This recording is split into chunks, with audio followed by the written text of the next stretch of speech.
Freshman year of high school, I was diagnosed with a pretty severe case of HMS.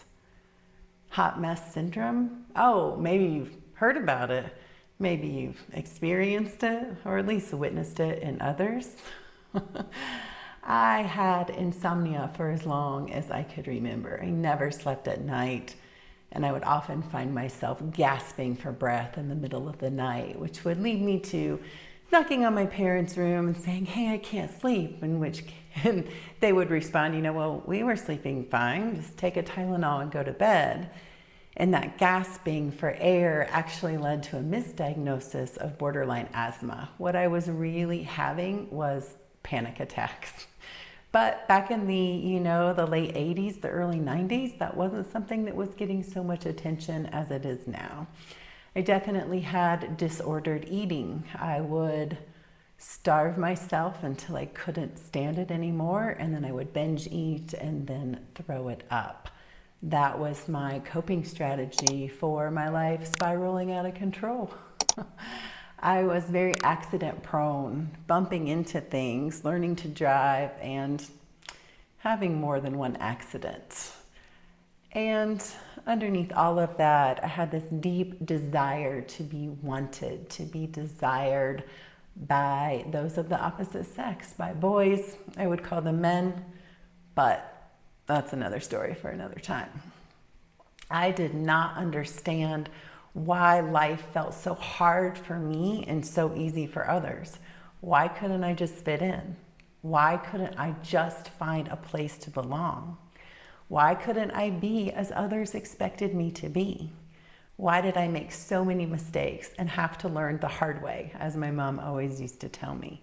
And why was I such a disappointment to others? Welcome back to my channel. I am Dr. Kate Flynn, and I am super excited that you are here. It wasn't until decades later that I really began to understand how healing worked and the spiral nature of it. Because it's not linear and it's not circular, right? We start out in this spiral of preparation, like what is happening? And then we come into this cycle of repair. Okay, I see what's happening now. Why is it happening? What can I start to do differently? From there, we spiral up into rebalance, where we start to understand the part that we are playing and how to shift that.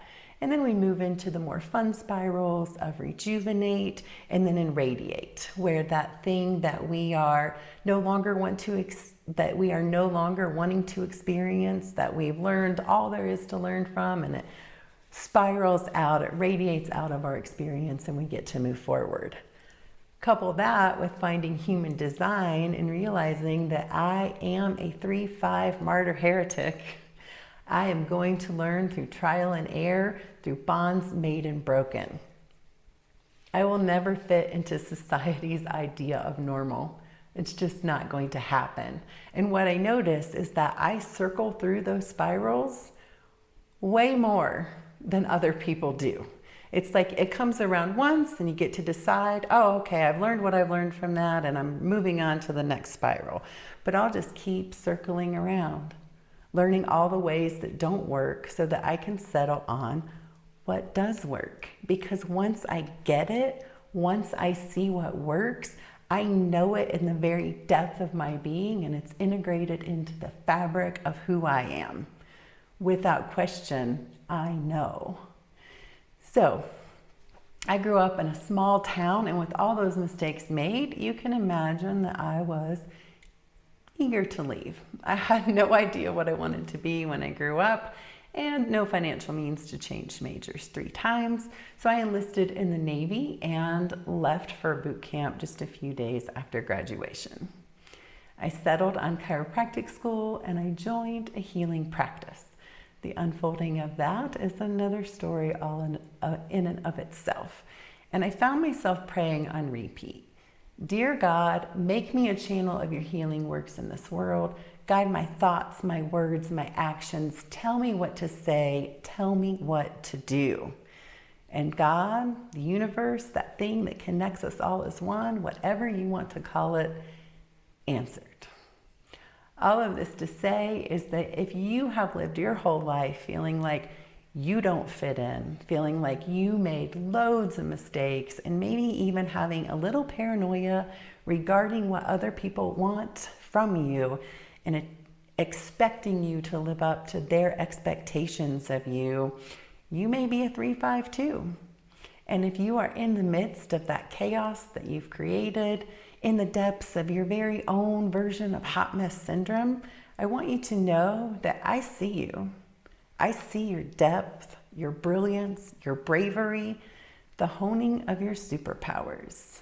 And I would be honored to guide you through to the other side so that you can see it too. We were not created to be like them.